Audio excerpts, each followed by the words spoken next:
There's one more thing that I want to show you that I think is really useful. I use it pretty regularly for making subtle changes in fairly dense geometry using what's called a lattice. So the lattice is going to live here in the deform menu. But before I can really show you how cool it is, I'm going to just go ahead and use this hammer from a previous lesson. And we're going to go to Mesh and then Smooth. And I'm going to add a couple of divisions to this so that I have a fairly dense piece of geometry.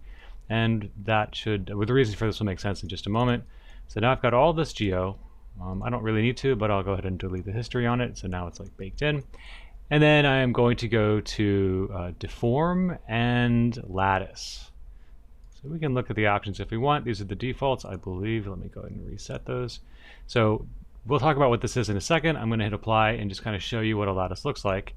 If you right-click on a lattice, you're going to get some specific components. And the important one here is the lattice point.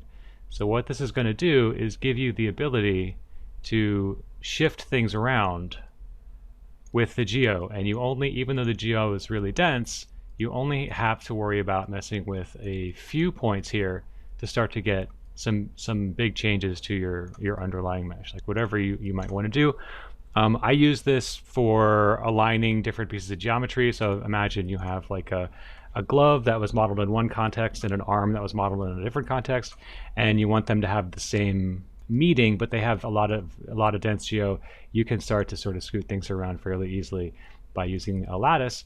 And the cool thing about a lattice is it's pretty easy to go to undo it, right? It's called non-destructive. So if I want to go back to how I was, I could just hit delete and the lattice goes away. If I like what I have done, then I can go back and actually just delete the history on the hammer, and it'll basically bake in whatever we did with the lattice. So long as you've got the lattice, you have the flexibility to return to your original state, or use the geo in its current configuration. So I'm going to go ahead and show you one more thing with lattices. Well, before we do that, actually, no, we just kill that. So I'm going to go ahead and make a new one. So if I wanted to change the number of divisions I have, it's very easy before you make any modifications.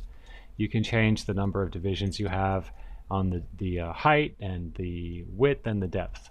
And that's all right here, the ST and U divisions. And sometimes you have to get in and kind of play with it to figure out like where it thinks those divisions actually are. But it's pretty easy to make those changes. But as soon as you do anything to your lattice, you can no longer go in. You can see that those options, well, let's see, we've still got this up here. Maybe it's still, because it's so simple, let's see if it'll let me do it. Yeah, no, it's really, once you start messing with the lattice, you're pretty much locked into to whatever divisions you've decided on. And let me show you one more thing. I'm just going to rotate this hammer, because oftentimes you will find your geometry does not conform to a vertical or horizontally oriented rectangle. So in this case, it actually matched the rotation, which is wonderful, but kind of defeats the purpose of what I was going to show you. So I'm going to go ahead and modify the transformations. I'm going to freeze them. So you can see here I've got this rotation value on my X. If I want to basically make the hammer forget that it's been rotated, I can just go to freeze transformations, and now our rotation is set to 0. So now if I add a lattice deformer, we're going to get that. And that's not actually what we're looking for, but you'll see this all the time. So what I need to do in order to orient the lattice so that it matches whatever's going on with the orientation of the geometry that I want to modify, is before I do anything else, I need to select both the lattice and the base. And once I've done that, I can rotate the whole thing as a unit. And so long as I may need to set this to object, right? If my transform is set to object, then it'll orient according to whatever the rotation of the object is. If I set this to world, then it's going to be like that, and that's not going to do a whole lot of good. So in this case, you want to use the object axis orientation, and we can just make sure that it is big enough so that all of the geometry of the object is, so here we go, I just switched to move, and now the move axis orientation is set to world, so I'll just set that to object, and I can just kind of scoot it over, make it a little bit bigger, whatever, and good to go. And I could probably even come in and change the stuff after that. I don't think that, yeah, that's not super destructive. It's just as soon as you start moving the lattice points around that it'll no longer let you do that.